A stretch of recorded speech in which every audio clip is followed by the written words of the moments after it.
May I start now? May I start? Yes, according to my clock, yes. Okay. Well, good morning, everyone. My name is Carlos Lahoz.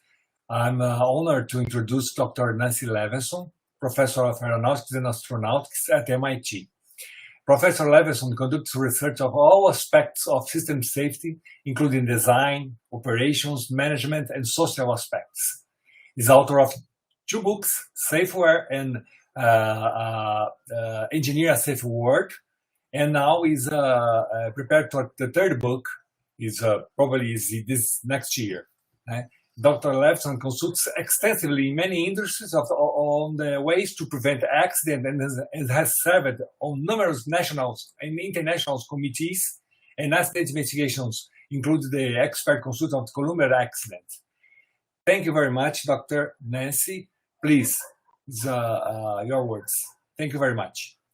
Okay, let me get the screen up here. All right, is that coming through now? Yes. Hi.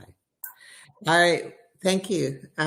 Good morning, everyone. I'm going to talk about a systems approach to safety and what we need to improve safety engineering, and what I believe we need to improve. And the basic problem is that the traditional tools that everybody uses do not work for today's complex systems.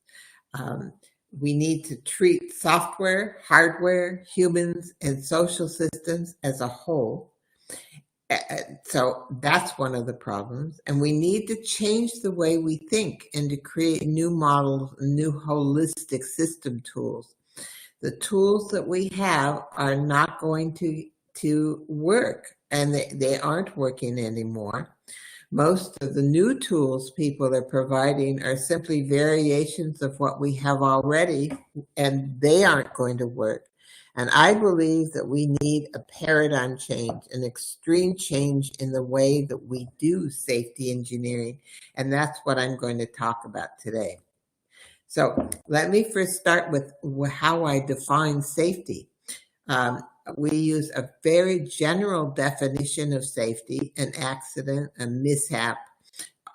All of these are just losses. They're any undesired and unplanned event that results in a loss. So it includes the usual things like loss of life or injury or property damage, but it also includes environmental pollution, mission loss, negative business impact, damage to reputation, product launch delays. All these things we treat as safety.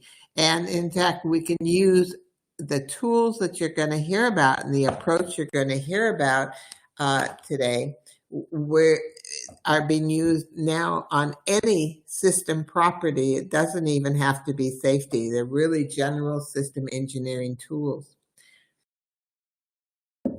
And more about the problem.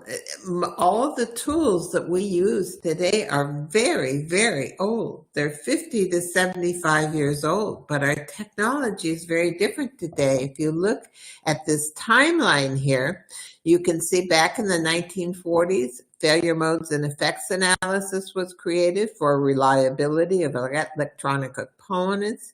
Then in the 60s, there was creating a lot of new tech tools, fault tree analysis in defense and aviation, HAZOP in the chemical industry, ETA was invented for the nuclear industry. And all of these techniques assume that accidents are caused by component failures. But around the late 70s, all of a sudden, the world of engineering changed.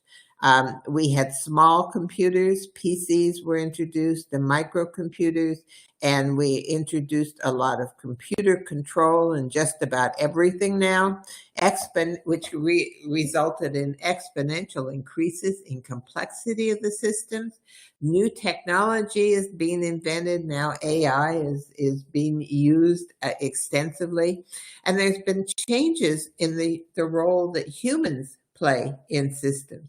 And all of this is resulting in these old techniques not being very effective anymore. And I'll discuss that why. And this assumption that accidents are caused by component failures is no longer true. And that's why those old techniques aren't effective. So what do we do to engineer today's systems? I believe that we have to create and use a new enhanced causality model. Our model, the causes of accidents is changing. We need new collaborative tools. We need people willing to learn something new, which may be the hardest thing of all. So let me start by talking about causality models, because the causality model, although most people don't even think about it, maybe don't know there is such a thing, it underlies everything we do in safety engineering. So what is it? Well, a causality model explains how things work, and it helps predict how they'll behave in the future. There's no, in general, in engineering, models all of our engineering techniques underneath have some kind of theoretical foundation. And the theoretical foundation below most of safety engineering. But there's no right or wrong model. There's only comparative effectiveness and usefulness. Why do we need models? Well, they help us deal with a messy world. So the world has all kinds of information in it, and in order to answer specific questions, we need to filter out irrelevant information and identify the parts that are relevant. The question is, how do we define irrelevant, and how do we keep from filtering out important information? We use a model, and the reason we get in trouble is that we want simple answers to complex questions, and we want simple models. And that's good. There's nothing wrong with a simple model as long as you're not filtering out, as long as you're not omitting important information. And the model of causality used in virtually all of engineering right now is a chain of failure events model. We assume that a linear causality, the causality is just goes in a line.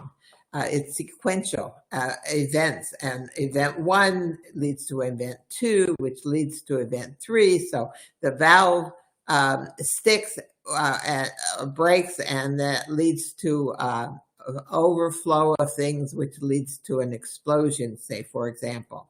The arrow means is necessary and sufficient for.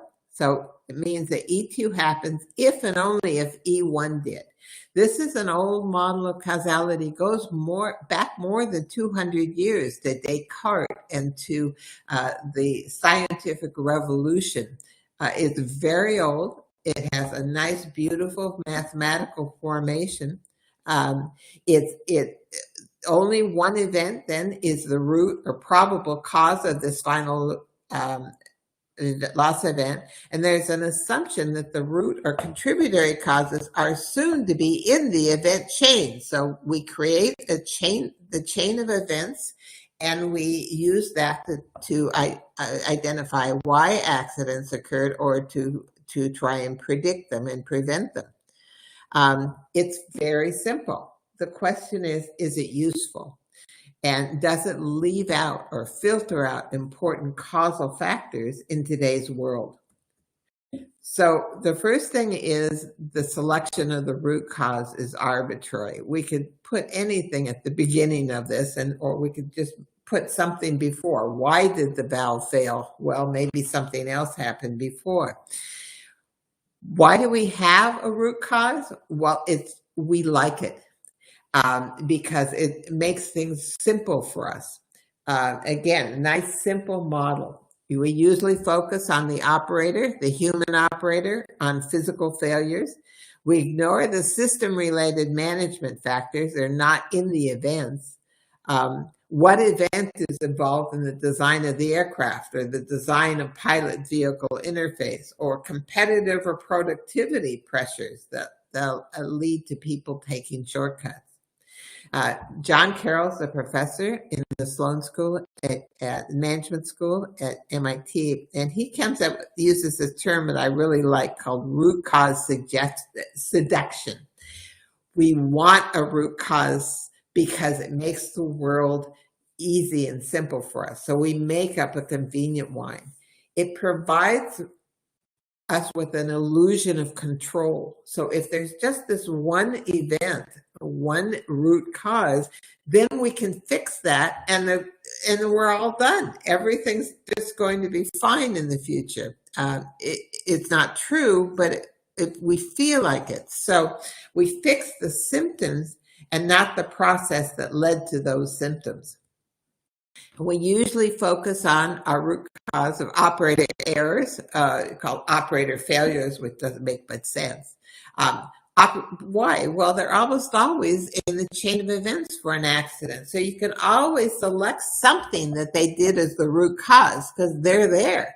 The operator didn't close the valve, or the operator didn't notice it was open and close it.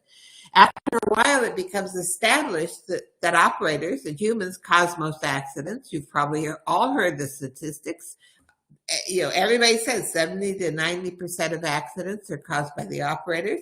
So we should just get rid of the operators and automate everything. But human behavior is always affected by the context in which it occurs. We're designing systems in which human error is inevitable, and then we blame the human, not the design. Human error is an indication of a bad design.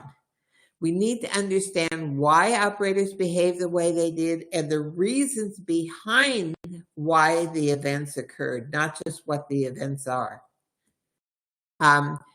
Also, identifying a root cause is very useful because it deflects attention from powerful interests. It's arbitrary what we declare as the root cause. So we want to make sure that we direct attention to someone else and not ourselves. It's easy to accomplish when all you have is this simple relationship of chain of events. Sometimes we argue that because not everyone made a mistake when presented with the same circumstances, those circumstances can't be the cause. So this was the argument of Boeing immediately after the 737 MAX accidents. Well, other pilots flew it, and they didn't crash the plane. They overcame the design flaws. So the design flaws can't be the cause of the accident. It had to be those two particular pilots, which is, of course, absurd. But it's an argument they tried to make, and they've gotten away with it in the past, not this time. The cause of accidents is not the events, but why the events occurred. So let's look at the Boeing 737 MAX, since a lot of people have heard about it. The CEO of Boeing at the time, Muhlenberg, said these things, was quoted in the newspaper. Accidents always involve a chain of events. Yeah, there we see it, the chain of events. Pilots were in the chain of events, as was MCAS. That's the software, the stabilization software that was involved in the accidents. So, and MCAS, the software added to the workload of the pilots. And then he said, we can break the chain of events that led to both crashes by developing a software fix that would limit the potency of that stabilization system. MCAS is a horizontal tail attitude stabilization system for the aircraft. So you can see here, this model is exactly, you can see the way it was talking. This is the way people think about accidents. But is that really the root cause of the 737 MAX accidents? Certainly, those did involve, it did add, MCAS was involved, so was the pilot. They're in the chain of events. But are we missing deeper issues? Why those events occurred and that then are never eliminated usually. This time, Congress and the public is coming down on Boeing to eliminate those. And hopefully we're all learning a lesson in all fields from this. So while the software does need to be fixed, obviously, there's deeper causes that were involved. There were competitive pressures with Airbus that led to decision-making of Boeing about the design of the 737. There was a lack of redundancy in the angle of attack sensor. Was that simply a random mistake of a design engineer? Probably not. They probably knew about this, but figured that talk themselves into the fact that it wouldn't be a problem. What about the impact of the certification procedures? What about the problems of the inadequate resources of the FAA? Changes in regulatory processes and other things that gave Boeing more authority, autonomy.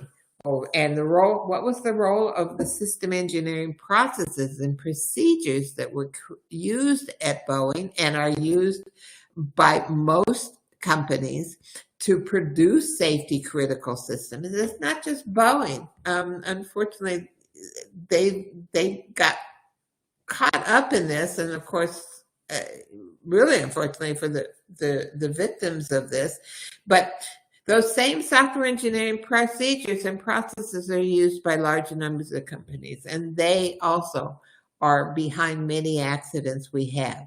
If we oversimplify the causes of accidents, we're not going to be successful in preventing them. We have to look at more complex models. The chain of events model is just too simple. It implies only that direct causes exist and are important, not the indirect causes. And it misses the systemic problems, the socio-technical problems. One of the most popular of these simple models is the Swiss cheese model, which is even simpler than the general chain of events model that you've seen. There are only 4 things. It does talk about organizational influences, but they're only all human errors and that they talk about. Unsafe supervision, there's this chain. You can see the chain of events here goes right through. You can't have multiple causes in your chain. You can't have multiple events like ands in your chain, which you can have in fault trees and other models. And the last one is an unsafe act of a human. It has to be a human that's in this model. So the wings could fall off the aircraft and it would be the pilot's fault, because there's no other way in this model to look at any other causes. This is way too simple. We've got to get away from it. Satisfying, people like it. Management loves it. They look at it. They say, oh yeah, that's nice and simple. It just doesn't work.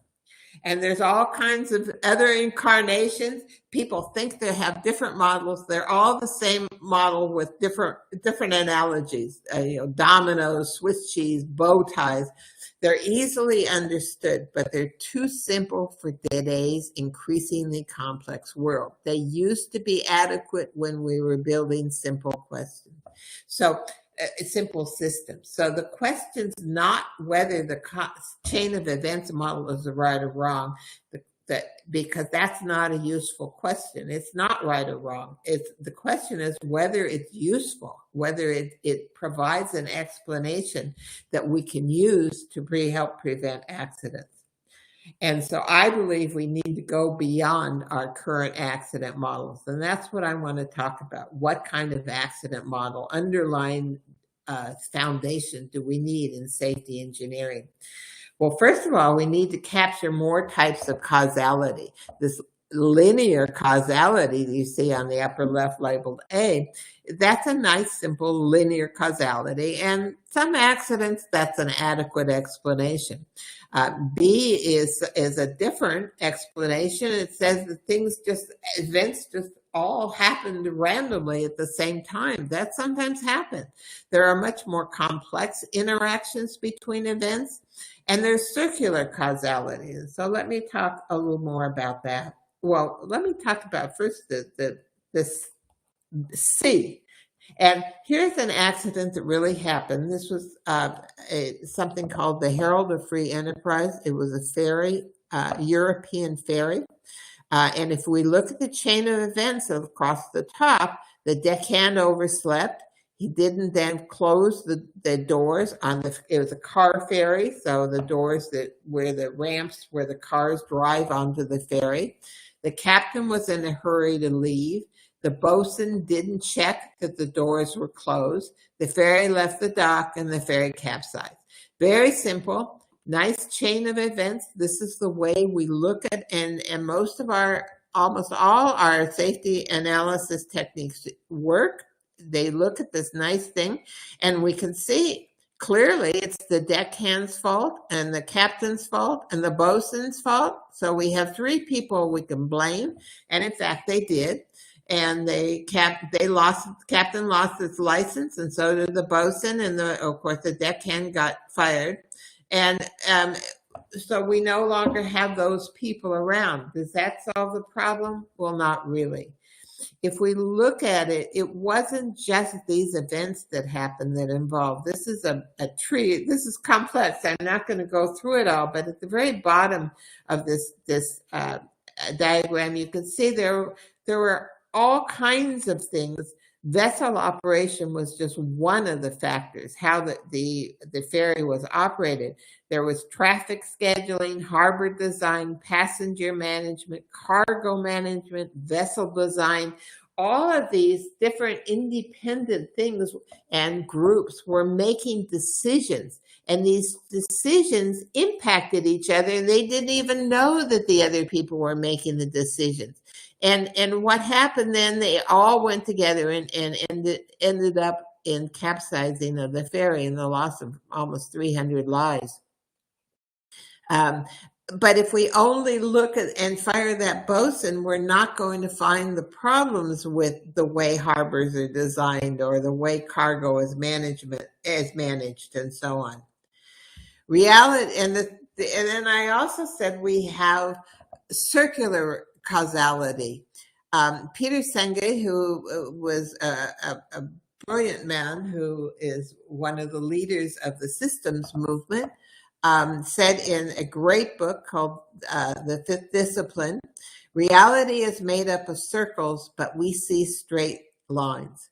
So you see on the left here, we see event-oriented thinking. We see a bunch of events. Here at least we can have ands, multiple events leading to A and B leading to C, but everything is linear here, causality, and we can choose a root cause. In systems thinking, reality, we think of things in loop structures and circles. So the root causes here aren't the individual nodes. They're the forces emerging from particular feedback loops. So let me give you an example, because if you've never seen this before, this may not make much sense without an example. And this is some factors in the Columbia Space Shuttle loss. Yes, if we just look at the events, the foam fell off the external tank. It hit the wings of the thermal tiles on the space shuttle, damaged the thermal tiles, and when the space shuttle returned into the atmosphere, it burned up. That's nice, simple chain of events model, but it doesn't really explain what happened. And these are just a few of the events here. If you look down on the bottom here, on labeled R1, pushing the limit, there was a lot of pressure from Congress. The NASA had promised 24 flights a year, and they were only getting 4 or 5. And there's a lot of pressure from Congress.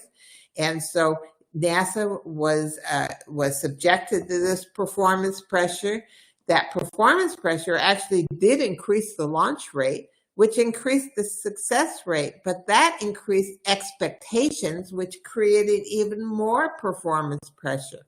At the same time, the budgets up in the upper left, NASA resources were being eroded, and budget cuts were directed towards safety because the priority of the safety programs was decreasing. So the system safety efforts, which because when we increase safety efforts, it increased the launch delays, which increased more performance pressure. So many of the safety standards were relaxed and lessened.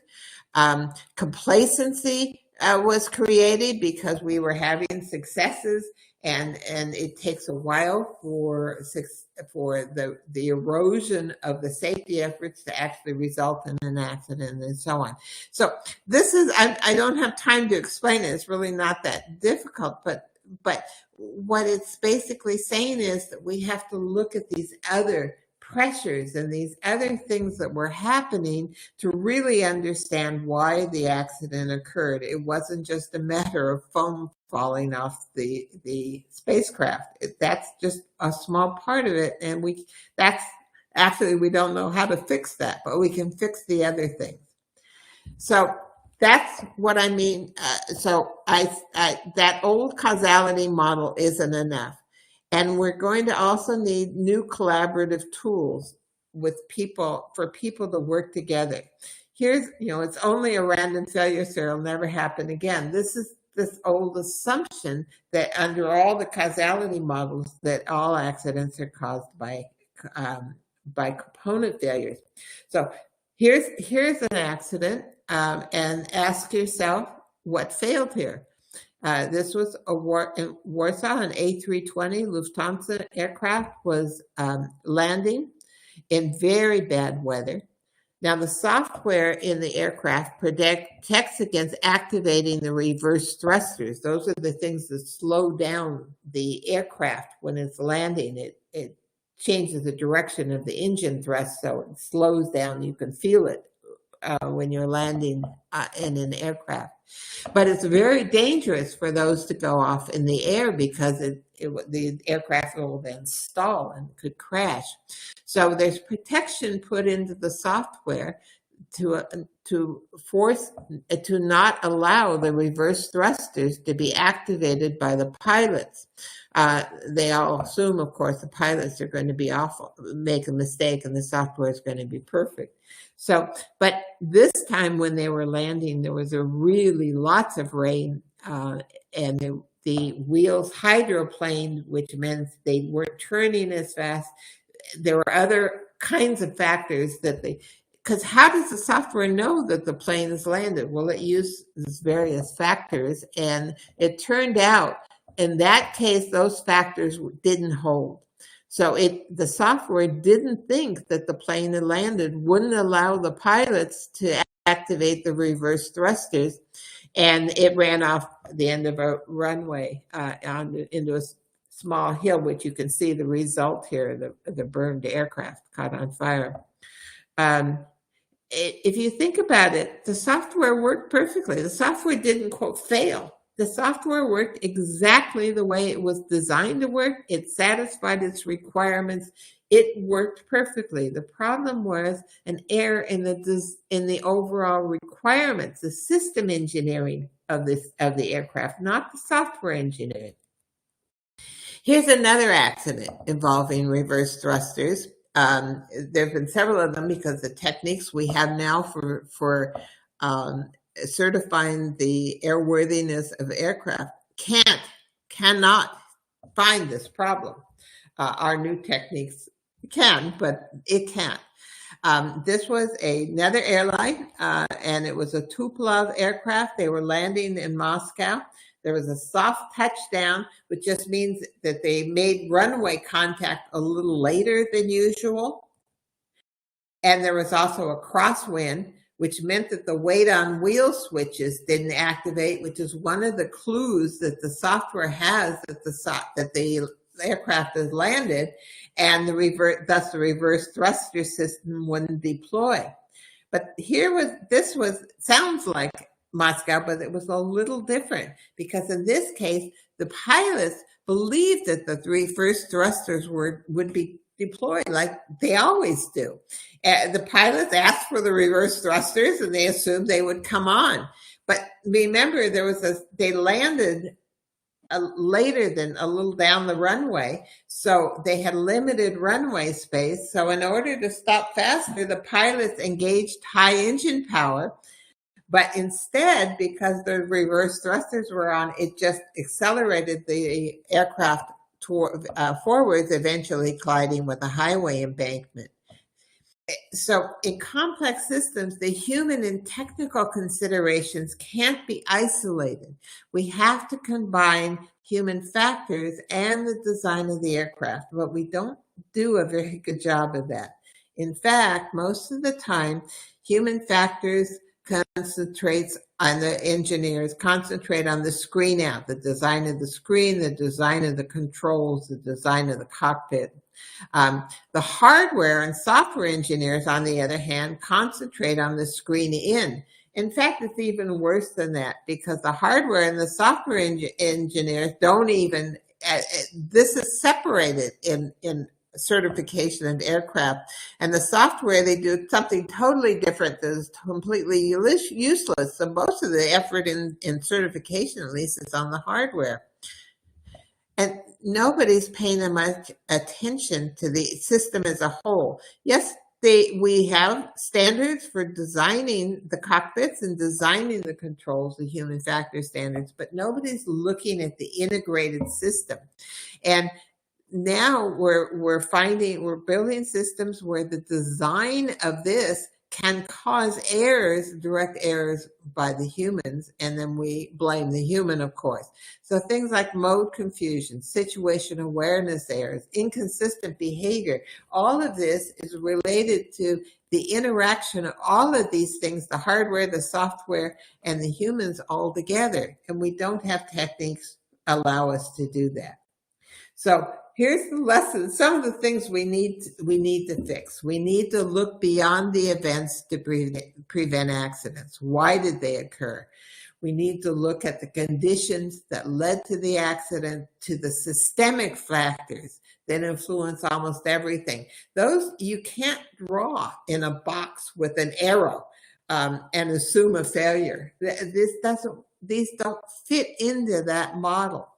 Accidents today do not just result from component failures or operator errors. We need to consider overall system design errors and system engineering problems.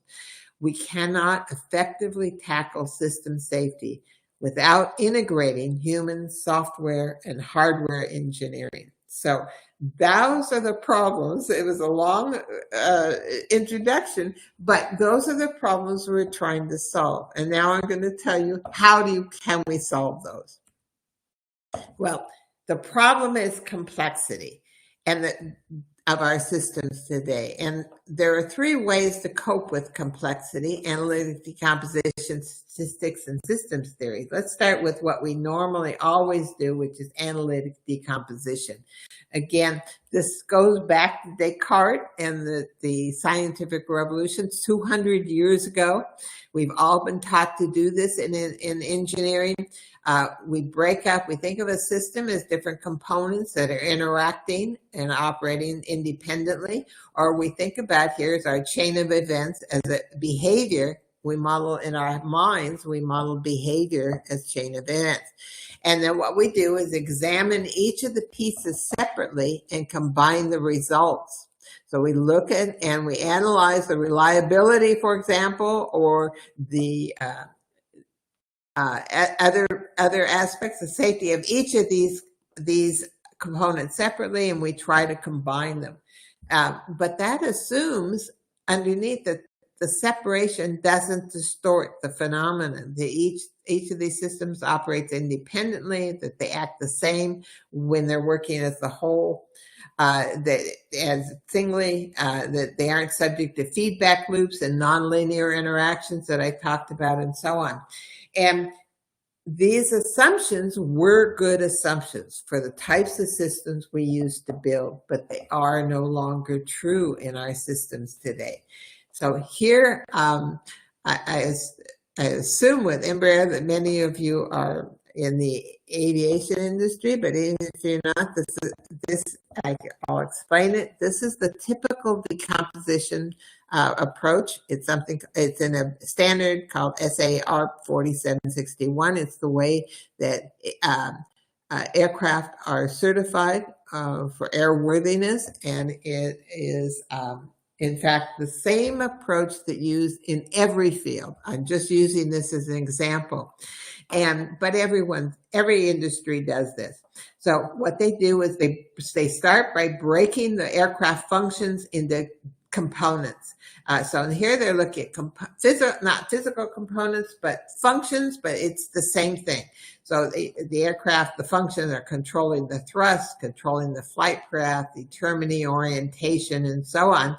And then we can take those and, for example, controlling the aircraft on the ground and break those into functions. Determine the air-ground transition, determine that we've landed, decelerate the aircraft, control its direction on the ground, and so on. And what you do then is, starting at the bottom, you take each of these things that could go wrong in each of these independently, and, for example, the loss of the aircraft, and we start at the bottom, we get a probability, unenunciated loss of the speed brakes on a contaminated runway, or unenunciated loss of all wheel braking. And we take those probabilities, combine them, and keep combining all these probabilities until we get to the top, and hopefully we get 10 to the minus 9, because that's what's required. The problem is you'll see there's really no software here. What we end up doing, in order to get the probabilities, all you have is the hardware. So that's what you focus on, and the humans are totally ignored, period. And in fact, from the same standard, to show you, at the very beginning, they do consider the human and the operators. So let's look at one function: decelerate the aircraft on the ground. This is right in the standard. This is an example in the standard. And one of the things that can happen is unenunciated loss of deceleration capability. Then what that means is you can't stop. The aircraft, something has brakes that failed, but unenunciated means you don't tell the crew about it. Well, what the effect on the crew was, the crew will be unable to stop the aircraft on the taxiway or the gate at the ramp, resulting in low speed contact, and that's considered a major hazard. But look here, right below, enunciated loss of deceleration, enunciated loss of braking. That means you told the pilot about it. Well, during taxiway, now they assume that the crew's going to be able to steer the aircraft clear of any obstacles and call for a tug or a portable aircraft. And look at that, no safety effect. So you don't have to even consider that in certification. Wait a minute. I can think of all kinds of times that you told the crew knows that the brakes have failed, but can't do anything about it. For example, they're headed toward a ramp, toward the gate at the airport. There's little cars and people on either side, so they can't turn without injuring someone. And in fact, this has happened. This is a picture of a real accident that occurred when this happened. And yet, during the certification effort and during the modeling and the engineering analysis, we assume it can't happen. So the problem is that the assumptions, the models of causality that we make for that underlie all our engineering techniques are no longer true in our tightly coupled, software-intensive, highly automated, connected, engineered, and social systems. So we need a new theoretical basis, and I believe that system theory can provide it.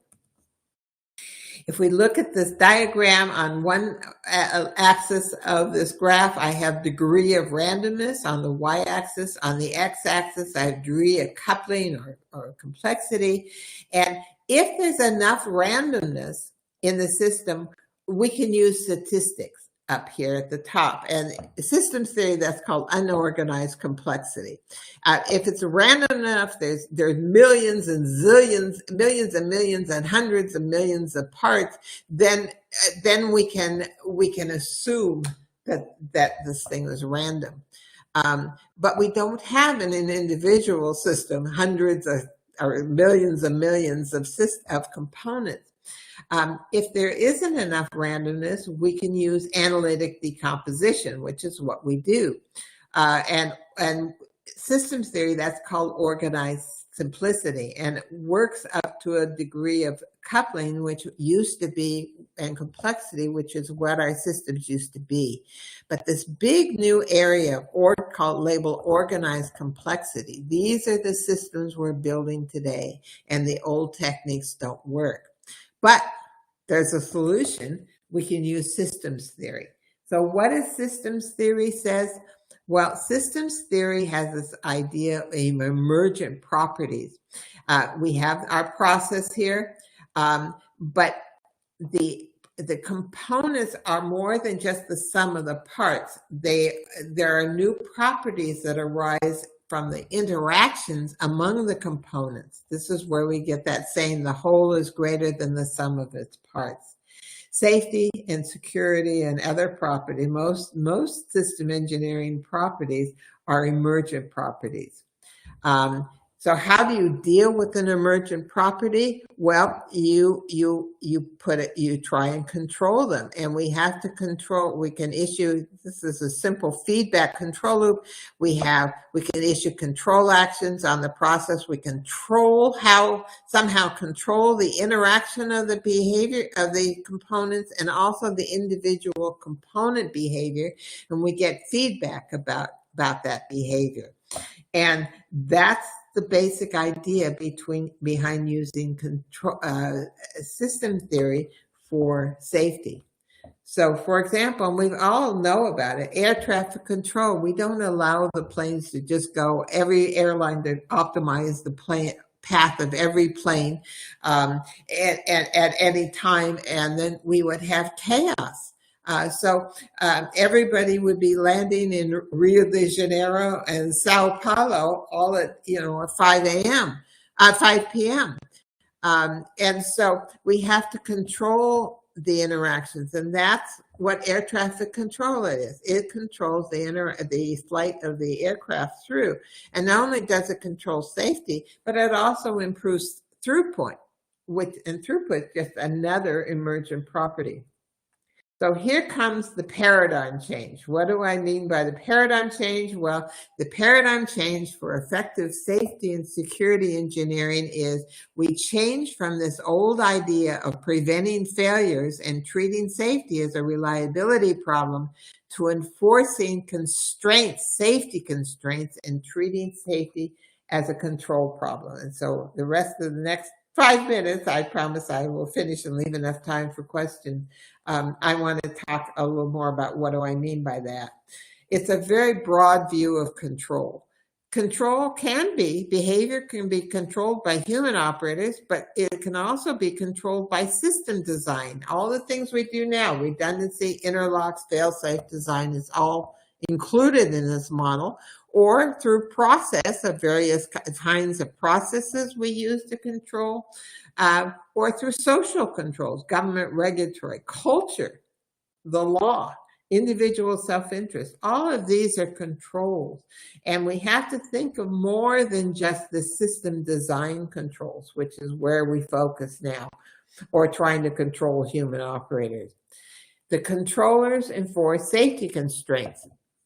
Power must never be on when the access door is open. For example, lockout, tagout procedures, we try and control that through those. Public health system must prevent the exposure of the public to contaminated water, food products, and viruses. We're all learning about that. Pressure in an offshore well aircraft must maintain sufficient lift. to remain airborne. These are the safety constraints that need to be enforced. And when we use systems thinking and systems theory or apply it to safety, it means that the accidents are treated as involving not just a bunch of failures, but a complex dynamic process. And that arises in the interactions among the humans, the machines, and the environment. And we then treat safety as a dynamic control problem. Texas City was a famous explosion in the United States of an oil refinery plant. The operators didn't control the level of liquids in the ISM tower. It was because of the alerts and alarms were designed wrong, but they also didn't control the placement of trailers near the tower and so on. Safety requires enforcing a set of constraints on system behavior, and accidents occur when the interactions among the system components violate those constraints. So here you see how safety becomes a control problem rather than just a reliability problem. And STAMP is the name of the new accident causality model that I created. It's a new, more powerful model. It's based on systems theory. It treats accidents and losses as a dynamic control problem versus a failure problem. It works on extremely complex systems. This is now being used on the most complex systems that the world has ever tried to create. These are some defense systems and some other kinds of things that are outrageously complex. We wouldn't even think of trying to do a fault tree or something other technique on this. FMEA. I mean, it would be laughable, but this works on that. It includes this traditional hazard analysis scenarios, component interaction accidents, software and system design errors, human operator errors. It includes the entire socio-technical system, not just the technical part. And this is the point I want to make because people are misunderstanding this. If we look at stamp-based versus traditional analysis, stamp-based analysis, and for those of you who know, this is like STPA, is a superset of traditional analysis. If we look at the scenarios generated, this STPA includes the scenarios generated by all the traditional analysis methods, STPA, ETA, HAZOP, fault trees, all of them, FMEA. It includes those, plus it includes others. So a lot of people are somehow combining things and say, well, yeah, you should use STPA, but you combine it with FMEA or combine it with fault trees. That makes no sense from a resource standpoint. First of all, STPA is cheaper if it requires fewer resources. These other things are more expensive, and they don't find anything new. Everything, I can show this analytically, I can show this empirically. I'm writing a paper to write the analysis to show this. Everything is included by STPA, so it makes no sense to talk about doing more than STPA. So if we think of, how do we think of safety as a control problem? Well, if we think of a controller and a controlled process, and we have control actions, the actuators and feedback versus sensors, every controller, human or software, includes a decision-making part and a process model. The process model includes what this controller thinks is the state of the controlled process. So in the Warsaw accident and the Moscow one, the software, which was controlling the aircraft, and the software thought that the aircraft was still in the air, but it was wrong. It was on the ground. And this explains lots of accidents. In fact, most of our software human-related accidents occur when the process model is incorrect, which allows us to include all these things, software errors, human errors, flawed requirements, and so on. So let me show you how this would work very quickly for Warsaw. The hazard here was inadequate aircraft deceleration after landing. We have a pilot controller. The pilot's controlling the software, which is controlling the aircraft. And so what happened? Well, feedback indicated the plane had landed. So the software process model says the plane hasn't landed. The pilot's process model says the plane has landed. He just landed it. The pilots can see that the aircraft is on the ground. So the pilot issues a command to turn on the reverse thrusters.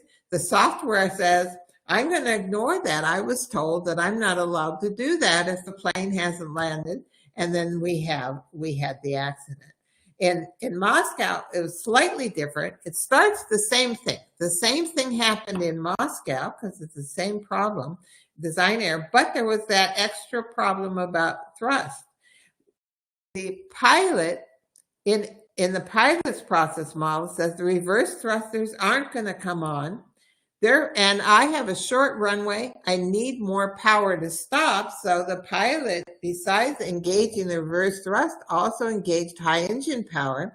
The software said, well, I'm going to ignore the reverse thruster command, but nobody told me I had to ignore the high engine power command, so I'm going to allow that to go on. You can see how we can use all this information to actually analyze the software. What kinds of tools are available? Well, on this theoretical causality model, STAMP isn't a tool. It's not a methodology. It's a model of causality that underlies things. And we have tools for accident analysis, hazard analysis, security analysis, model-based system engineering. We can identify leading indicators of risk. We can do organizational cultural risk analysis. And all of these tools can be put together to work on better and improved system engineering, risk management, regulation, certification, and so on. Is it practical? It's now being used on a very large variety of industries. Nearly every industry is using it, especially automobiles, because they're so complex today. Automobiles now have the standard automobile, the one you're driving right now, has about 100 million lines of software. Autonomous vehicles have a lot more software. There's just no way to do any of these things without using something more powerful. Aircraft and spacecraft, defense systems, ships, marine air traffic control, and so on. At the last STAMP workshop in the United States last year, we had more than 2,300 registrants from 85 countries and from every industry you can imagine. New international standards are being created. There is a new recommended practice standard for STPA for automobiles that's just about to come out in January. And that's the level of 4761 for the people who are in aviation. It's a recommended practice. You can get more information. There's a website. You can get a free download of my book, Engineering a Safer World, that describes this. There's an STPA handbook. STPA is the hazard analysis technique. CAST is the accident analysis, after the accident. We put this STPA handbook up. It was first in March in 2018. Since then there have been more than 100,000 downloads. It's been translated into Japanese, Chinese, and Korean. CAST is newer, but it's also been translated now into Korean and Japanese, and I don't know about Chinese. They haven't told me whether they've done it. So this has been widely used by thousands of people around, and it's been very effective. Questions? So how do I get back to not sharing my screen? I don't even know. Here we go. Please, thank you very much, Nancy. And we open to questions. The audience, please feel free to or put in the chat or open the microphone. I have one question. Thank you, Professor Nancy, for coming, for being here with us today. And I'd like to know if you have some feedback of people using the stamp, the new concept of doings or doing the analysis of a safety system. How are they doing feedback about the stamp to you? How do you, what feedback do you have? And do you think you had to improve these ideas, or how? Give me an idea about the feedback of Well, you know, I'm in the happy circumstance that most academics aren't. There are so many people using these techniques, I've lost track. I don't know who's using them. I get about 4 or 5 messages a day from strangers, people in industries I didn't even know were using it, in companies, and asking questions about what they're doing. I don't know everyone who's using it. As I said, we have over 2,000 people attending the meetings, and those are just people who are attending the meetings that hear about them and can attend. So it's been used so widely now, but the academics are a little slower, although we had a couple hundred academics at the last workshop. Industry doesn't like to talk about what they do for safety. They're very quiet about it because they can get in legal trouble. They don't publicly talk a lot. We have at our workshops, and we have the slides from the workshops posted. We've been doing the workshops about 10 years now, every year, and people do come and talk about what they're doing, but they don't give the details, proprietary details. But I mean, it's actually, I get lots of feedback. I think, and of course, I read the papers that are written, and I think, as I said, the biggest confusion is people not understanding about the causality model, which is why I talked about it today, by academics who think this is just, you make up a tool, any old tool, and don't understand there has to be a formal foundation underneath your tool, a way of proving properties about things. And that's what always happens in engineering. So people don't sometimes understand the formal foundation. So they say, well, I'd like to, I'll combine it. We'll do it with fault trees. Well, there's no reason, because fault tree results are a subset of the STPA results, if STPA is done right. Yeah, I see. Okay, thank you. I see some questions here. In the chat. Leandro, can I answer those? Yes. Leandro Becker asked, thanks for the nice talk. I would like to hear from you, how does STAMP situate itself in future systems that will have multi-agent techniques running to cover complex interactions? Perfectly. Works perfectly. And the old techniques don't. This is what I mean by the most complex systems in the world. This was used, STPA was used on the U.S. missile defense system that we have, which is astoundingly complex. I mean, it includes all the early warning systems, all the everything. It includes submarines with Polaris missiles, and I mean everything. And it was used on that, and they found problems that they used it too late. So it works perfectly. We're working on AI. The machine learning is a problem. We can look at the system as a whole, which is what STPA allows us to do. But machine learning is a problem. I have a PhD starting now. But in terms of multiple people, multiple agents, multiple things, it's been working like a charm on things like that.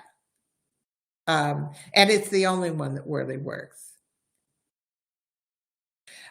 using techniques like belief, desire. I have no idea what those are. People make up all kinds of things, and they publish a paper on it, and a few people use it, and there's hundreds of these, maybe thousands of these, and I have no idea.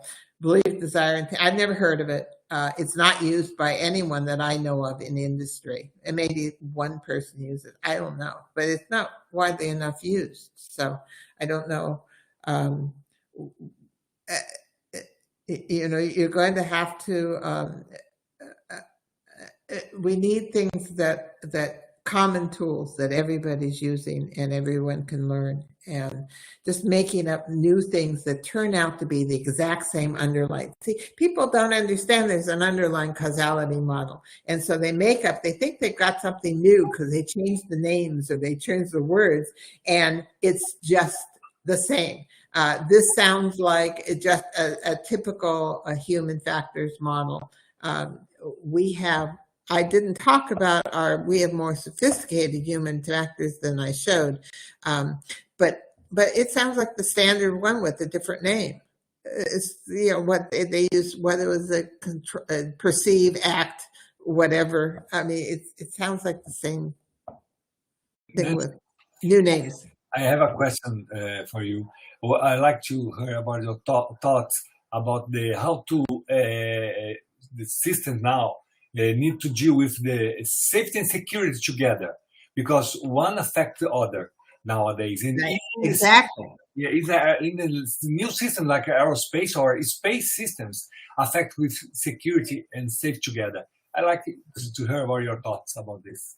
Yeah, the problem is you can't just stick systems together anymore. We used to, because they were simple enough that the behaviors, we could think through all the interactions in our minds, or we could exhaustively test them. No longer. Can't do it. Doesn't happen. They're too complicated, the things we're building today. So you can't think through it. You're going to have to do something more than that. And the problem is that, and what happens, our systems are so complex. Most of our techniques for safety are assurance techniques. So you design the thing, then you do the fault tree, because you have to have a design for it. You can't do a failure modes and effects analysis before you have a design. You need some design for this thing. By that time, it's too late. You can't go back and change things. We just don't have the all the money in the world to do this, and time. And so we have to change our strategy. And that's what STAMP allows you to do. Because we aren't looking at design or failures, we're looking at the overall function of the system. We can do things top down. We can do things early. So you can start doing your hazard analysis and your safety analysis during concept development time. So it costs nothing almost to do, because the costs come when you find an error and then you have to change things. That's disastrous in terms of time and money and effort in system engineering, going backwards. Changing things, and it's not very effective. So we can't rely on after the effects assurance anymore. We used to, and still people are trying to work on assurance of safety. You cannot assure safety in a complex system that's already designed, period. It can't be done. So they do a lot of hand waving, and they draw little boxes and arrows, and then they say, oh yeah, I've got this thing, I just assured it. Most of those are wrong. I've looked at them, and they don't even logically correct. You have to build safety in. But if you do that, it costs you nothing extra. One large aerospace company that I work for, a defense company actually, told me that they've been using STPA, and they believe that they have saved billions with the B of dollars by using it just on a few projects, because they're saving so much money. Why? Because they don't have to backtrack. They don't have to make changes late. That's where all the cost comes in. It's you build something, you design something, and then you find an error, and then you have to redesign. That's horribly expensive. You don't have to do that. You use STPA while you're making the design decisions and as you're going along. I think you answered the next question when Professor Hirata asked you, do you have feedback about the use of STPA for cybersecurity from industry? Cybersecurity. Yeah. Yes. It works perfectly for cybersecurity. It's been used less for cyber because we came up with the techniques for using it for cyber later. But you've all heard about solar winds. Before solar winds, the DoD used STPA on just one small program in the DoD, one program in the DoD. That was the only program that Solar Winds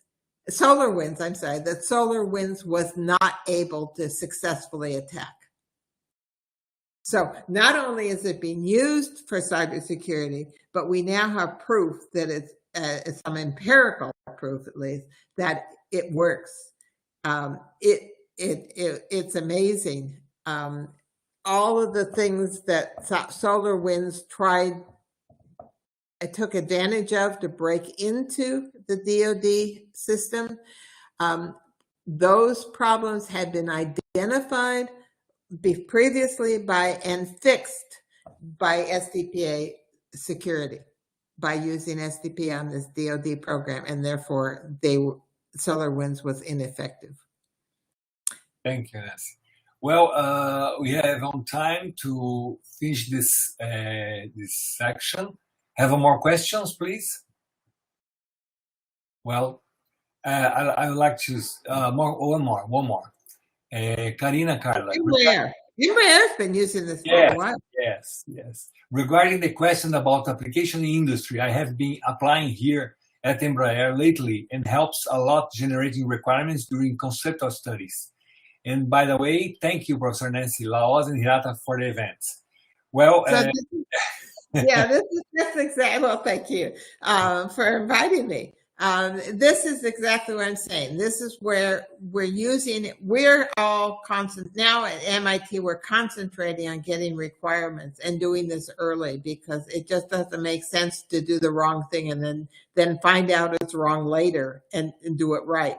So we are working on new things and UAM, urban air mobility, new kinds of aviation systems, other kinds of space systems, and we're all doing it. We're doing it early before you define the UAM aircraft and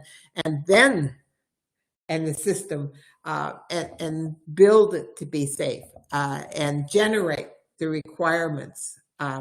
And generating requirements has been very successful. It's been used right now. Another program I've heard about using it for requirements is GBSD, Ground-Based Strategic Deterrence. That's the U.S. replacement of the Minuteman missile system. It's in its early stages. They're doing requirements, and they're just the feedback I get is they're loving it because they're finding it really helpful in identifying the requirements that they need for the system and things that they hadn't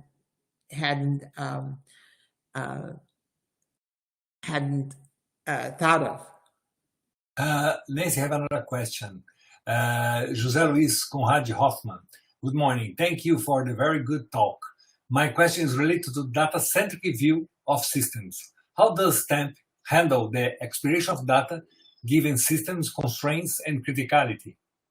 Well, this is another constraint. It's a constraint on what data you can use.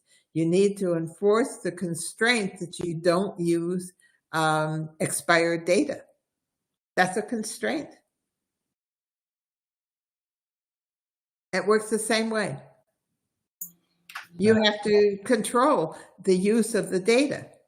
So the control that you have, which may not be a standard controller, it may be a design that checks and doesn't allow expired data. But you just have to control the use of your data. And probably more than just expiration. There may be other things you need to control about the data.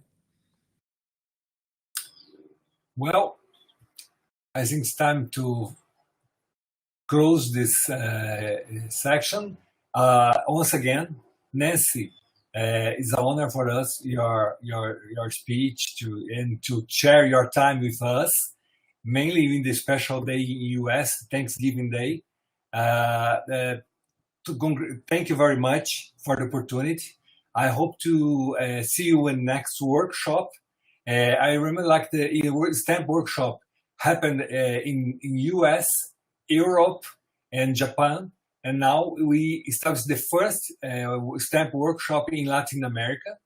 Thank you very much. Yeah, the European, there's also one in Europe, right?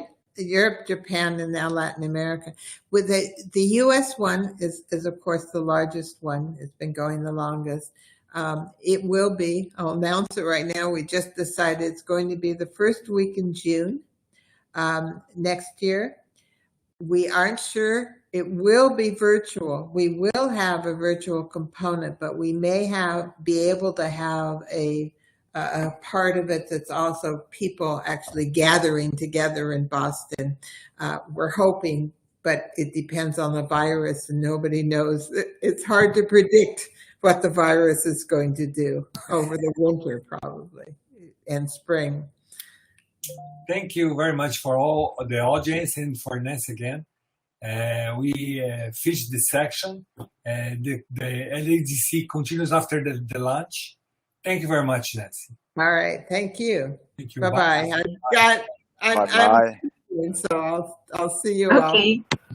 Thank you, Nancy, Lahoz, and the IRATA for the organization of this workshop. Well, thank you for inviting me, by the way. I appreciate it. Thank you very much.